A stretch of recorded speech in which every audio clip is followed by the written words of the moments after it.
کس کو کہہ رہے ہیں؟ بسم اللہ الرحمن الرحیم۔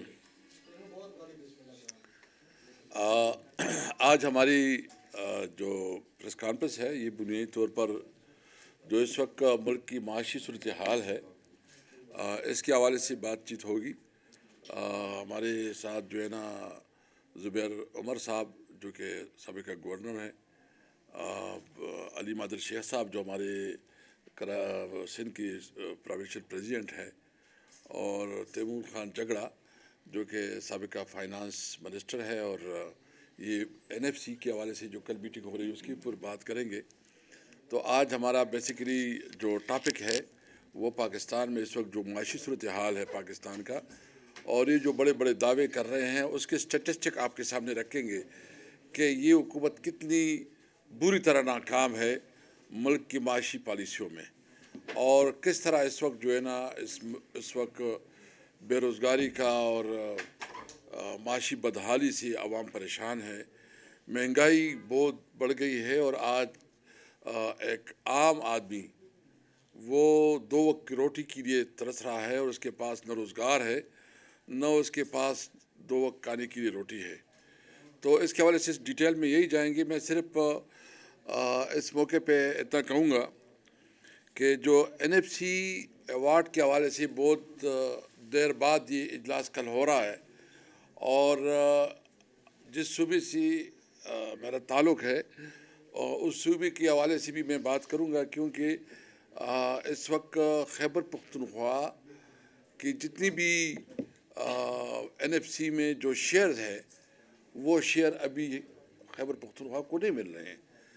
اس کے علاوہ جو ایک کمٹمنٹ ہوئی تھی سرتاج عزیز کی جو کمیٹی بنی تھی، اور انہوں نے ایک پورے خیبر پختونخوا کے ساتھ جب فاٹا مرج ہو رہا تھا تو ایک کمٹمنٹ کی تھی کہ 1000 ارب روپے ہم 10 سال میں اس کی ویلیو کے مطابق جو ہے 10 ارب روپے ہم وہ جو ہے نا فاٹا کی ڈیولپمنٹ کے لیے استعمال کریں گے۔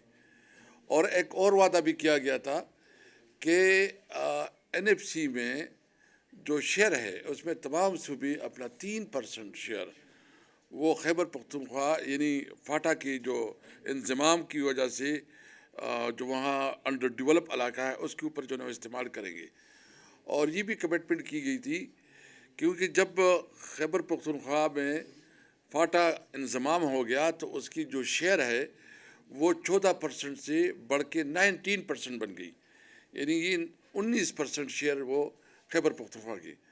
ابھی تک نیٹ ہائیڈر پرافٹ کی جو فنڈز ہیں جو کہ ابھی بلینز میں ہے، وہ اسٹیٹسٹک تیمور خان جگڑا آپ کے سامنے رکھیں گے، اور ساتھ ساتھ جو ہمارے دیگر جو گیس کی رائلٹی ہے یا ٹوبیکو سیس ہے وہ سارے جو ہے نا وفاق نے روک کے رکھے ہیں۔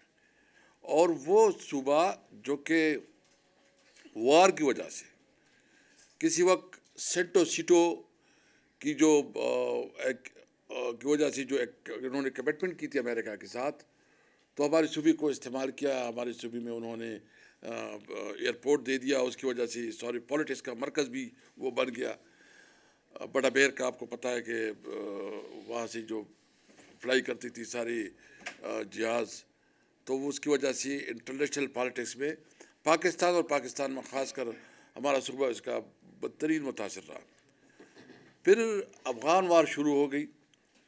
افغان وار کی وجہ سے ہماری رہی سہی کسر جو ہے نا وہ بھی ختم ہو گئی۔ ایک تو اس کی افغان وار کی وجہ سے بہت مختلف ملکوں کے لوگ آئے، بہت جہادی آئے، انہوں نے ہمارے کلچر، ہماری سوسائٹی اس کو بہت بری طرح متاثر کیا، اور سب سے زیادہ متاثر اس پہ کیا کہ ہمارا جو تھوڑی بہت انویسٹمنٹ تھی، انڈسٹری تھی، وہ بھی وہاں سے نکل گئی، اور وہ جس کے پاس پیسے تھے کہ پاکستان یا کراچی یا لاہور یا ملک سے باہر گئے، اور وہاں اس میں کافی معاشی طور پر ہمیں نقصانات اٹھانے پڑے۔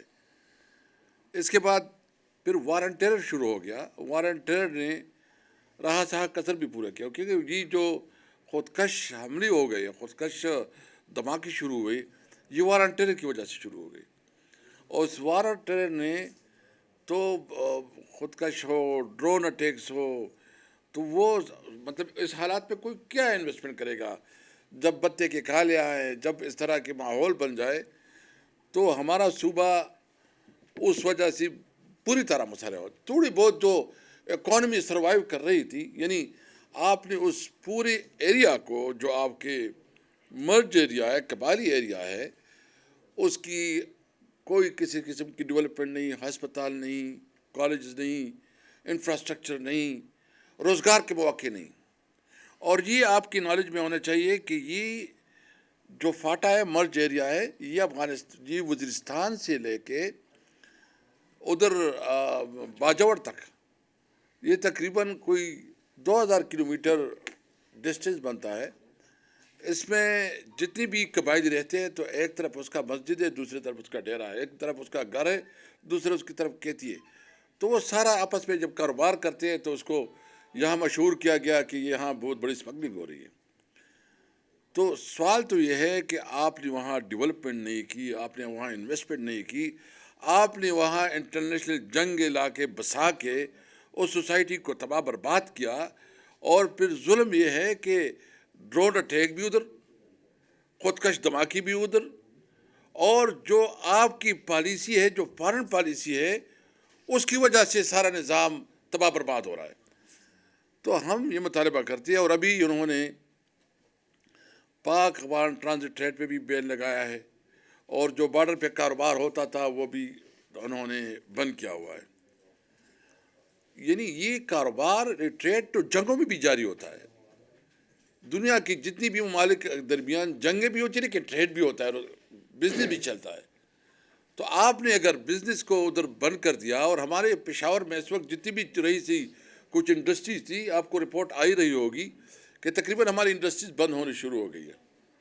اور اس کی وجہ سے جو خطرناک صورتحال کا سامنا ہے کہ بے روزگاری بڑھ گئی ہے. مطلب بے روزگاری، جب آپ انڈسٹری بند کریں گے تو روزگار کہاں سے آئے گا؟ اور فرسٹریشن بڑھ رہا ہے. تو یہ خود جو ہے نا ایسے ماحول پیدا کر رہے ہیں کہ وہاں مزید ٹیرس پیدا کرنے کی فیکٹری بنا رہے ہیں.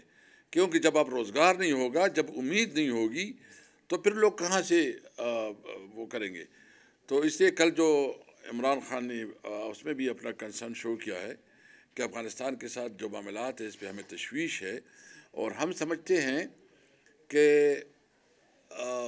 ہمیں پاکستان کی جو کنسرن ہے، ہم سمجھتے ہیں کہ وہ کنسرن بالکل جائز ہے. ہم کنسرن کو سمجھتے ہیں کہ وہ کنسرن جو وہ بات کرتے ہیں، لیکن اس کا تو طریقہ ہے، آپ کے پاس ڈپلومیٹک چینل ہوتے ہیں، آپ اپنا ڈپلومیسی سے استعمال کریں.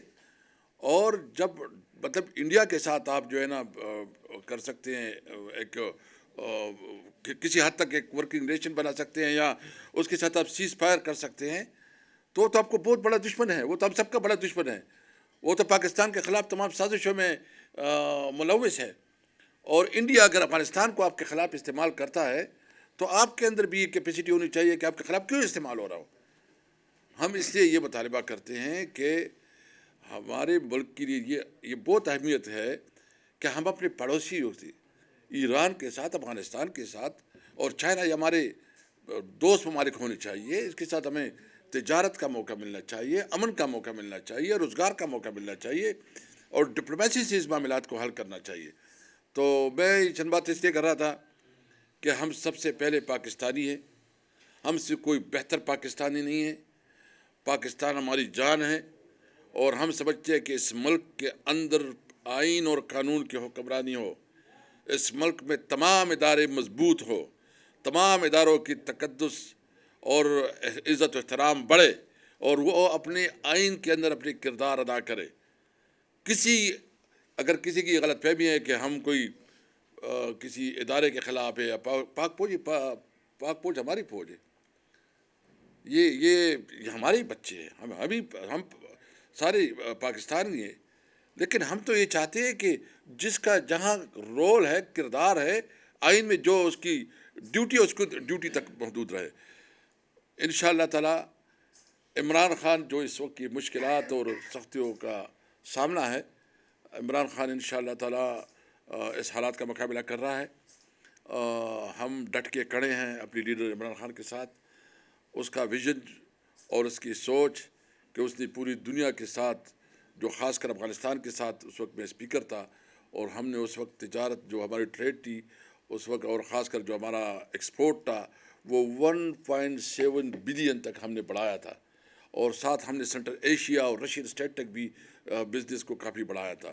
ہم نے افریقہ کنٹری کے ساتھ بھی رک افریقہ پالیسی اڈاپٹ کی کہ افریقن کنٹریز تک بھی ہم اپنا ٹریڈ اور کاروبار بڑھائے، کیونکہ وہاں بھی بہت بڑا پوٹینشیل ہے۔